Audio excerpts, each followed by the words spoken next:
मैं रवि कुमार, स्वागत है आपका RNSA-IS में। जेपीएससी के द्वारा कैलेंडर जारी किया गया है। सभी अभ्यर्थियों को फील हुआ था सिविल सेवा की भी इसमें कुछ जानकारी जरूर होगी, लेकिन ऐसे अभ्यर्थियों को निश्चित रूप से निराशा का सामना करना पड़ा है। लेकिन फिर भी यह एक सकारात्मक तथ्य यहाँ पर छुपा हुआ है कि जेपीएससी कुछ न कुछ अब एक्टिव हुआ है ना। और जितने भी पेंडिंग एग्जाम्स हैं, इंटरव्यूज हैं, उनको समाप्त करने का प्रयास कर रहा है ताकि नई जो भी नियोजन की प्रक्रियाएं हैं वो यथाशीघ्र शुरू हो सके। इसमें पॉजिटिव तथ्य यह भी है कि अगर जो भी कैलेंडर निकाला गया है जेपीएससी के द्वारा उसको प्रभावी तरीके से फॉलो कर लिया जाता है, जैसा कि इतिहास में नहीं देखा गया है सामान्य रूप से जेपीएससी के इतिहास में, तो निश्चित रूप से जो सिविल सेवा 11वीं सिविल सेवा की परीक्षा है वह भी निकट भविष्य में जब भी आयोजित उसके कैलेंडर से रिलेटेड जब भी इंफॉर्मेशन आते हैं जेपीएससी के द्वारा, तो वह भी उसी गति से पूर्ण कर लिए जाएंगे। और जितना भी आपका लेट लग रहा है वैकेंसी आने में, विश्वास मानिए जब वैकेंसी आएगी तो उतना ही स्पीड से, जितना इधर अधिक लेट होगा उतना ही अधिक स्पीड से आपकी एग्ज़ाम होने की संभावना है। शायद पिछले बार से भी अधिक स्पीड से हो जाए, है ना, नए रिकॉर्ड बनाने के लिए। इसलिए आप लोग मेंटली रेडी रहिए। आपकी जो रणनीति होनी चाहिए, चूँकि अभी एग्ज़ाम का नोटिफिकेशन नहीं आया है तो बहुत लोगों को लग रहा है कि नोटिफिकेशन आएगा तो फिनिश कर लेंगे, लेकिन सारे लोगों के लिए पूरी तरह से सही नहीं है। जिनका अच्छी तरह से तैयारी है उनके लिए कोई समस्या नहीं है, लेकिन जिनका तैयारी नहीं है गलतफहमी में न रहें। अपनी तैयारी को उचित स्ट्रेटजी देने का, रणनीति देने का अभी ही समय है। चूँकि प्रीलिम्स में 2 पेपर हैं, मेंस में आपके 5 पेपर हैं जो मार्किंग मेरिट को निर्धारित करते हैं। उसके अलावा 1 पेपर और हैं क्वालिफाइंग जिसे कहा जाता है जेपीएससी के द्वारा। तो इन 5 पेपर्स की तैयारी आपको अच्छी तरह से करनी है। तो इसमें से अगर आप 3 पेपर भी नोटिफिकेशन आने से पहले अच्छी तरीके से फिनिश कर लेते हैं तो आप सेफ रहेंगे, है ना। यहाँ पर देखा जाता है कि नोटिफिकेशन आने तक एकदम निश्चिंत रहते हैं अधिकांश कैंडिडेट। उनके लिए बता रहा हूँ जो सीरियस नहीं है, पहला। और दूसरा, ओवर कॉन्फिडेंस का शिकार रहते हैं कि जैसे ही वैकेंसी आएगा सब कुछ फिनिश कर लेंगे, जबकि तैयारी उनकी पूरी नहीं रहती है। ऐसे कैंडिडेट के लिए बोल रहा हूँ। जिनकी अच्छी तैयारी है उनके लिए कोई टेंशन की बात वास्तव में नहीं है, जो गंभीर हैं, सीरियस हैं अपने लक्ष्य के प्रति।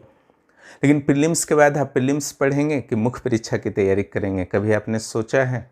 निश्चित रूप से प्रीलिम्स आप पढ़ने को चले जाएंगे और मुख्य परीक्षा की तैयारी अधूरी रह जाएगी, तो फिर प्रारंभिक परीक्षा के रिजल्ट के बाद फिर क्या करेंगे? इसलिए अभी समय है, कम से कम 3 पेपर, 4 पेपर या 2 पेपर भी अपना क्लियर कर लीजिए। आप प्रभावी तरीके से क्लियर कीजिए, ऊपरी स्तर पर नहीं। और ऐसा भी नहीं होना चाहिए कि जो बुक लिस्ट बताया जाता है अलग अलग चैनल में, सारे बुक्स का पहाड़ बना करके बैठ गए हैं, उसके बाद एनसीईआरटी भी ले आए हैं, है ना। फिर ऐसे टीचर्स की ही क्या ज़रूरत है जब आपको ही बुक्स, एनसीईआरटी सब कुछ पढ़ना पड़ रहा है ना। फिर टीचर्स का तो मतलब ही नहीं। बुक्स से तो आप भी पढ़ सकते हैं, एनसीईआरटी से पढ़ सकते हैं। आपको एक सही डायरेक्शन के साथ सही मटेरियल की भी आवश्यकता होती है, जिससे बुक के उलझाऊ संसार से आप बच सकें, है ना। क्योंकि यहाँ पर जो हमारा तरीका है सिंपल सा है कि किसी भी टॉपिक के इम्पोर्टेंट मैटर्स को दे दिए जाते हैं, उसको अपडेट किए जाते हैं, करेंट अफेयर्स निरंतर दिए जाते हैं, झारखंड नेशनल, इंटरनेशनल, इकोनॉमिक्स इत्यादि के, ताकि निरंतर आप याद करते रहें। करेंट अफेयर्स भी बहुत ही उलझाऊ सेक्शन है, वहाँ भी कई लोग ओवर कॉन्फिडेंस का शिकार होते हैं। प्रारंभिक परीक्षा की पहले बहुत सारे current affairs Jharkhand national, international के मार्केट में आ जाते हैं और अधिकांश अभ्यर्थी को लगता है कि बस 10 दिन पढ़ लेंगे हो जाएगा, और एग्ज़ाम हॉल में जा कर के वह पूरी ने बुरी तरह से कंफ्यूज हो जाते हैं और अपना नुकसान उठा बैठते हैं। करेंट अफेयर्स का इतना सीमित रोल नहीं है, व्यापक रोल है ना। यानी कि करेंट अफेयर्स ही आज का जो है कल का ट्रेडिशनल नॉलेज बनने वाला है। करेंट अफेयर्स आप पढ़ते हैं, उसमें पॉलिटी हुआ, इकोनॉमिक्स हुआ, यहाँ तक कि आजकल हिस्ट्री के क्वेश्चंस भी करेंट अफेयर्स से आने लगे हैं, है ना। हजारीबाग के बहरनपुर से ही आपने देखा कि पालकालीन मूर्तियों के साक्ष्य मिले हैं, तो वह क्वेश्चन अब इतिहास का मानिएगा या करेंट का मानिएगा, खुद सोचिए। इसी तरीके से पूरे देश के कुछ न कुछ हिस्टोरिकल न्यूज आते रहते हैं। ज्योग्राफी, पॉलिटी, लोक प्रशासन, इकोनॉमिक्स, साइंस में करंट अफेयर्स का क्या महत्व है, इससे तो आप अनजान शायद नहीं होंगे। झारखंड का करंट अफेयर्स बहुत ही एक समस्या बना हुआ है अभ्यर्थियों के लिए। जो भी बुक्स झारखंड के मार्केट में आते हैं, अधिकांश जो है सिर्फ कवर उसका अच्छा होता है, अंदर मटेरियल जो है अच्छे खराब सारे भर दिए जाते हैं, जिससे स्टूडेंट को लास्ट में बहुत समस्या हो जाती है कि क्या सारा पढ़ा जाए। अगर सारा पढ़ते हैं तो जो इम्पोर्टेंट है वही छूट जाता है, याद भी नहीं हो पाता है।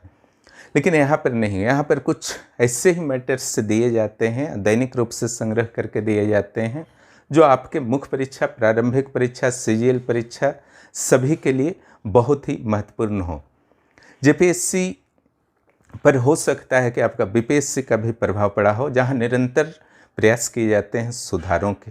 इस बार एक बहुत ही प्रभावित सुधार सामने आया है बीपीएससी का, वह है कि नेगेटिव मार्किंग 68th प्रीलिम्स से किया जाएगा, पहला। दूसरा जो बहुत ही प्रभावी और अद्वितीय सुधार है, जो अभी तक किसी भी देश के किसी भी आयोग, यहाँ तक कि यूपीएससी में भी नहीं हुआ है, कि क्वेश्चंस का 3 लेवल बनाया गया है, कठिन, मध्यम और सॉफ्ट। सॉफ्ट में जो आपका रहेगा, जो आसान क्वेश्चन बीपीएससी के नज़र में हो, वहाँ पर कम मार्क्स रहेगा, मीडियम वाले में थोड़ा ज़्यादा मार्क्स रहेगा, और जो कठिन प्रकृति के प्रश्न होंगे वहाँ पर ज़्यादा मार्क्स दिए जाएंगे। It means negative marks plus marks का वेरिएशन क्वेश्चन वाइज, ठीक है। एक ऐतिहासिक सुधार है, जिससे भ्रष्टाचार करना, गलत करना प्रारंभिक परीक्षा में और कठिन हो जाएगा। जहाँ तक समस्याओं की बात है, सभी लोग कुछ न कुछ समस्याओं से ग्रस्त रहते हैं, उसके समाधान का प्रयास कीजिए, समस्याओं में उलझकर मत रहिए। कोई समस्या आपका इस दुनिया में नहीं सुनने वाला है। सारे लोग समस्या में पढ़ करके ही आगे बढ़े हैं, आपको भी इन्हीं समस्या में पढ़ करके आगे बढ़ना है, इससे संघर्ष करके आगे बढ़ना है। जहाँ तक टाइम मैनेजमेंट का बात है, तो टाइम की कमी किसी के पास नहीं होती है, मैनेजमेंट की कमी होती है। टाइम को सही तरीके से आज से मैनेजमेंट करेंगे तो अगले 1 सप्ताह में आपकी जो टारगेट्स हैं वो पूर्ण होने लगेंगे, आप काफ़ी कॉन्फिडेंस में आ जाएंगे। यहाँ मैं टारगेट टॉपिक्स भी दे रहा हूँ, पहले उसको कीजिए, उसके बाद अन्य टॉपिक्स को कीजिए, है ना। तो इन्हीं मुद्दों पर चर्चा करनी थी। और जहाँ तक वैकेंसी की बात है, तो कैलेंडर जब पेंडिंग एग्ज़ाम्स और इंटरव्यू का आया है, तो अगली बारी तो जेपीएससी सिविल सेवा की ही है ना, इसलिए ज़्यादा इंतज़ार मत कीजिए। उम्र सीमा में छूट कुछ न कुछ तो मिलेगी ही। तो सारे प्रश्नों का उत्तर अगले कुछ दिनों में निश्चित रूप से मिलेगा। और आपके मुख्यमंत्री काफ़ी गंभीर नियुक्ति के लिए तो हैं ही, हर भाषण में निश्चित रूप से नियुक्ति के बारे में कुछ तो बोलते हैं, है ना। इससे कहीं ना कहीं ये फील ज़रूर होता है कि वह काफ़ी सीरियस हैं आपकी नियुक्ति के लिए। इन्हीं मुद्दों पर चर्चा करनी थी और कोई विशेष मैटर नहीं है। आप लोग सिविल सेवा की तैयारी के दौरान, यह मैराथन तैयारी है, जोश बनाए रखिए। अगर जोश आप नहीं बना के रख पाएंगे और ये तो इसमें उलझ करके रह जाइएगा। हाँ, जोश तभी बनेगा जब आपका स्टडी में रेगुलरिटी हो, अन्यथा जोश नहीं बन पाता है। वीडियो देखने के लिए बहुत बहुत धन्यवाद। जो भी इस चैनल पर नए हैं, चैनल को सब्सक्राइब करें। और किसी भी पेड कोर्स में आप हिस्सा बनना चाहते हैं रेनेसा IAS का, तो 9661163344 पर मैसेज करें। वहाँ से आपको उचित प्रक्रिया के बाद जोड़ दिया जाएगा, अलग अलग ग्रुप्स और एप्लीकेशंस। रेनेसा IAS एप्लीकेशन को भी आप डाउनलोड कर सकते हैं, वहाँ पर बहुत सारे फ्री स्टडी मटेरियल्स भी हैं। धन्यवाद।